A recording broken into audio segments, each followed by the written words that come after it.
అందరికీ నమస్తే అండి. రాష్ట్రంలో అసలు యూరియా కొరత ఉందా లేదా? రైతులు ఇబ్బంది పడుతున్నారా లేదా? ఎందుకంటే ప్రస్తుతం ఖరీఫ్ సీజన్ మొదలై నెల రోజులు దాటింది. గోదావరి లాంటి జిల్లాల్లో అంటే డెల్టా ఏరియాలో నాట్లు వేసి నెల 15 రోజులు అవుతుంది. సో వాళ్ళు జూన్ నెలాఖరు అండ్ జూలై ఆ టైంలో వేశారు కాబట్టి దాదాపుగా 2 నెలలు అవుతుంది. ఇక కొన్ని ఏరియాల్లో ప్రకాశం, నెల్లూరు లాంటి ఏరియాల్లో నాట్లు మొదలయ్యి నెల రోజులు అవుతుంది. అక్కడికి ఇక్కడికి కొంచెం తేడా ఉంటుందిలే. సో ఓవరాల్గా చూసుకుంటే ఇప్పుడు ఖరీఫ్ సీజన్ కీలకమైన దశలో ఉంది. ఈ టైంలో యూరియా వేయాలి, అలాగే చివరి దశలో కూడా కొంత వేయాలి. దాన్ని బట్టి దిగుబడి శాతం ఆధారపడి ఉంటుంది.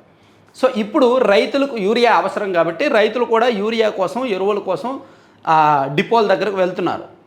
అయితే ఈ టైంలో వైసీపీ విపరీతంగా ఒక ప్రచారం చేస్తోంది. సాక్షి మీడియాలో ఆల్మోస్ట్ ఈ వారం రోజుల్లో 4 రోజులు వాళ్ళు బ్యానర్ ఐటెంలో వేశారు. అసలు రాష్ట్రంలో రైతులకు యూరియా దొరకట్లేదు, ప్రభుత్వం విఫలమైంది, ఎక్కడా కూడా యూరియా లేదు, సో రైతులు కష్టపడుతున్నారు, రైతులు లైన్లో ఉంటున్నారు, రేయింబవళ్ళు రైతులు కాపలాకి వస్తున్నారు, అయినా సరే యూరియా దొరకట్లేదు, ప్రభుత్వం కంప్లీట్గా విఫలమైంది అని.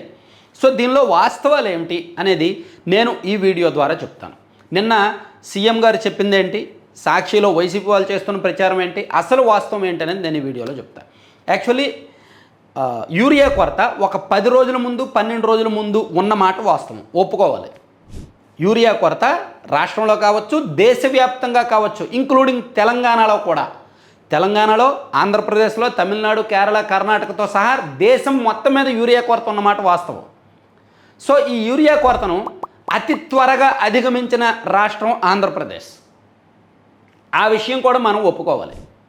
ఎందుకంటే 10 రోజుల కిందటే ఈ విషయం మీద ప్రభుత్వం అలర్ట్ అయ్యి ఇమీడియట్గా కేంద్రంతో మాట్లాడి నిల్వలు తెప్పించి ప్రస్తుతానికి నిన్న సీఎం గారు చెప్పిన లెక్కల ప్రకారం 95,000 టన్నుల యూరియా అందుబాటులో ఉంది. అలాగే ఈ నెలాఖరికి 2,71,000 టన్నుల యూరియా రాబోతోంది. కాబట్టి యూరియా కొరత ప్రభుత్వ లెక్కల ప్రకారం లేదు. అలాగే గ్రౌండ్ లెవెల్లో మన సబ్స్క్రైబర్స్నే నేను అడిగా. మన సబ్స్క్రైబర్స్ చాలామంది రూరల్లో వ్యవసాయదారులు ఉన్నారు, వ్యవసాయం చేసే వాళ్ళ పిల్లలు ఉన్నారు. సో నేను యూరియా కొరత ఉందా లేదా అని మన సబ్స్క్రైబర్స్లో చాలామందిని ఈరోజు న్యూస్ పేపర్ అనాలిసిస్ వీడియోలో అడిగితే 80% కామెంట్లు యూరియా ఉంది అని వచ్చింది, 20% కామెంట్లు యూరియా అందుబాటులో లేదు, నిజంగానే కొరత ఉంది అని వచ్చింది. సో ఈ లెక్కన ఇంకా పూర్తి స్థాయిలో అంటే 80% యూరియా దొరుకుతోంది రైతులకి, ఒక 20% మాత్రం రైతులకు దొరకట్లేదు. కానీ వైసీపీ వాళ్ళు 90% యూరియా దొరకట్లేదు, ఇబ్బందులు పడుతున్నారు అని ఒక విపరీతమైన వ్యతిరేక ప్రచారం చేస్తున్నారనమాట.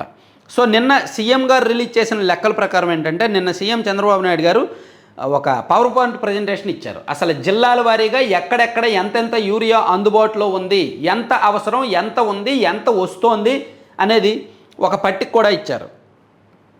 ఓవరాల్గా రాష్ట్రం మొత్తం మీద రిక్వైర్మెంట్ టు టోటల్ ఖరీఫ్ చూసుకుంటే 6,22,001 టన్ను రిక్వైర్మెంట్ ఉంది ఖరీఫ్లో.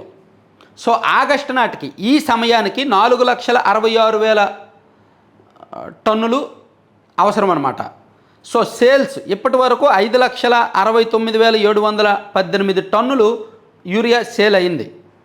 అంటే అవసరానికి మించే యూరియా ఇచ్చామని ప్రభుత్వం చెప్తోంది. అలాగే ప్రజెంట్ అవైలబిలిటీ చూసుకుంటే 94,892 టన్నులు ప్రజెంట్ అందుబాటులో ఉంది అని కూడా ప్రభుత్వం అఫీషియల్గా ప్రకటించింది. జిల్లాల వారీగా కూడా చెప్పారండోయ్. ఓన్లీ విశాఖపట్నం అండ్ ఏఎస్ఆర్, మన్యం జిల్లా, ఈ 3 జిల్లాల్లో మాత్రమే తక్కువ ఉంది. మన్యం జిల్లాలో 594 టన్నులు అందుబాటులో ఉంది, ఏఎస్ఆర్ జిల్లాలో 771 టన్నులు అందుబాటులో ఉంది, విశాఖపట్నం జిల్లాలో 334 టన్నులు అందుబాటులో ఉంది. మిగిలిన అన్ని జిల్లాల్లో కూడా ఎక్కువగానే ఉంది. ఉదాహరణకు పల్నాడు జిల్లాలో 9,322 టన్నులు యూరియా అందుబాటులో ఉంది. అండ్ కడప జిల్లాలో 6,433 టన్నులు అందుబాటులో ఉంది యూరియా. శ్రీకాకుళం జిల్లాలో 4,079 టన్నులు అందుబాటులో ఉంది. బాపట్ల జిల్లాలో 6,779 టన్నులు అందుబాటులో ఉంది. ప్రకాశం జిల్లాలో 5,931 టన్నులు అందుబాటులో ఉంది.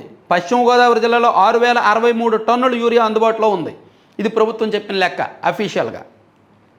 సో ఇక్కడ యూరియా విషయంలో చేస్తున్నది ఏంటంటే, వైసీపీ వాళ్ళు చేస్తున్నది ఏంటంటే, నిన్న సీఎం గారు చాలా క్లియర్గా చెప్పారు, యూరియా లారీలు బస్తాలు సరుకు వస్తుంటే వైసీపీ వాళ్ళు కావాలని ఆ లారీలను అడ్డుకొని రైతుల రూపంలో, అంటే కొంతమంది వైసీపీకి సంబంధించిన వాళ్ళు ఉంటారు కదా, వైసీపీ నాయకులు కొంతమంది రైతులను రెచ్చగొట్టో, అరే యూరియా వెళ్ళిపోతుంది, అది మీకు అక్కడికి వెళ్తే దొరకదు, ఇక్కడే దారి కాసేయండి, అడ్డుకోండి అని చెప్పి కొంతమందిని రెచ్చగొట్టి వైసీపీ నాయకుల ప్రోద్బలంతో కొంతమంది ఆ యూరియా బస్తాలను లారీలను అడ్డుకొని డిపోకి వెళ్లకుండా అడ్డుకొని దారి కాస్తున్నారు.